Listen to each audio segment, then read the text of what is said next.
Alright, I'm back. Had to transfer some stuff over to the small can of acetone. Makes it easier to handle. So what we do, just take and fold your scouring pad like so. Pour you some acetone. Just work in circular motions.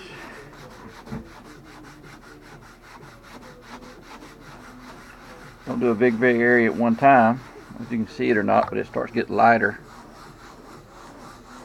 Camera's getting in the way. It gets lighter as you rub on it. Keep rubbing. Before that little bit dries, take your cloth and wipe it down. You don't want to leave the acetone on too long, it could melt it, but I haven't had any problems yet with it melting it. As you can see, the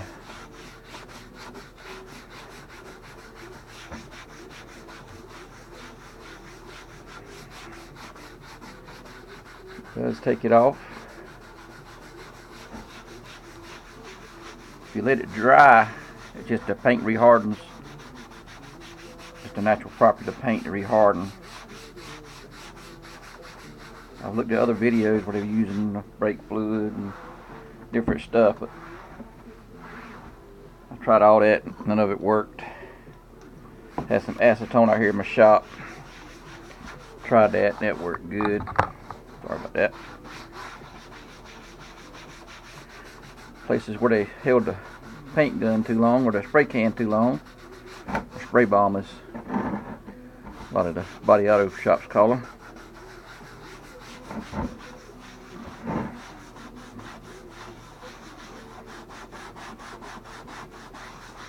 Like I say, this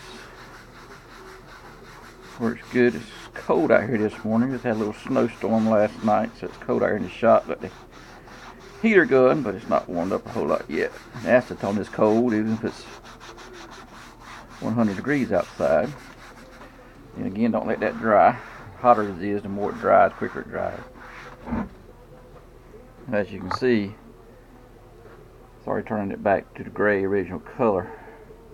And I say the darker spots, you have to work on it a little more.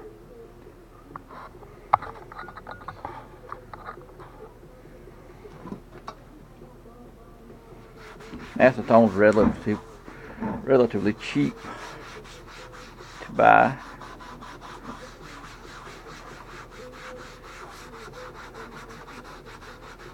It's like $15 for a gallon. I've done every panel on the Jeep. As you can see, I got the panel sitting in the chair over there. I already took the paint off of. They are beautiful.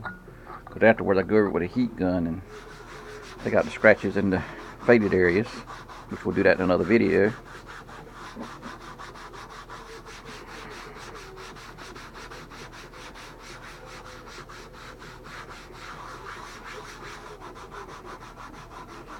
Just light rubbing, no hard rubbing. Try to hold your stuff in place is the biggest problem with using this, especially on the ends. Always good to keep fresh. Keep you some fresh acetone on. After it works the paint a little bit, the acetone loses its strength. So you have to keep renewing that scour pad with acetone. Circular motions work good, but you have to get it in, let it set a few seconds. Go back to that area.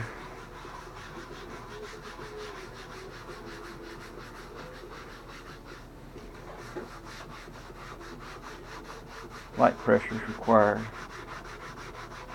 But this don't hurt the surface at all as long as you don't scrub too hard, but it does take that paint gunk and everything off. This had several coats of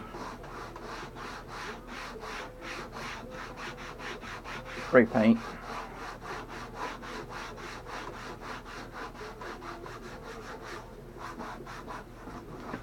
Wipe that off and start to dry. As you can see, get the camera out of the way. The original gray is coming back compared to the black still over here. You see the black. Hopefully that shows up good. I'm not a lighting expert.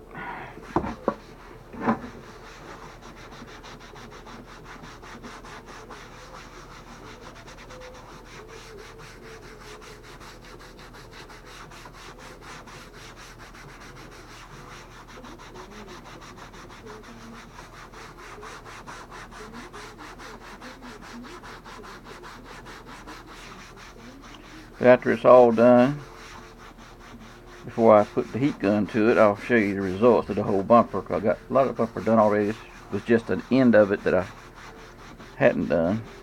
I want to show you right quick how to do it. It's cheaper to buy your acetone in a gallon and buy a little quart can. Just keep transferring it. It's easier to work with. It evaporates pretty quick.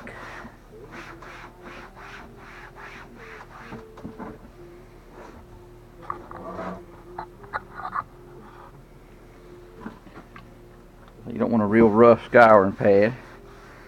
Like deep in that crisp. And I've noticed the slower you move it, the more it works versus moving it fast. Gives time for the acetone to work as the scouring pad is going over it. There were several coats of paint on this one, but coming off fairly good now once you get through the layers. But it works better than anything I've seen. Please subscribe below. We posted more videos as we restore this 1997 Jeep Grand Cherokee Laredo. This is the last piece I have to do on the bumper and the trim, rocker panels and everything. The rocker panels had, whew, I'll show you a picture of all of it when I get it done. Please subscribe. Memory Maker.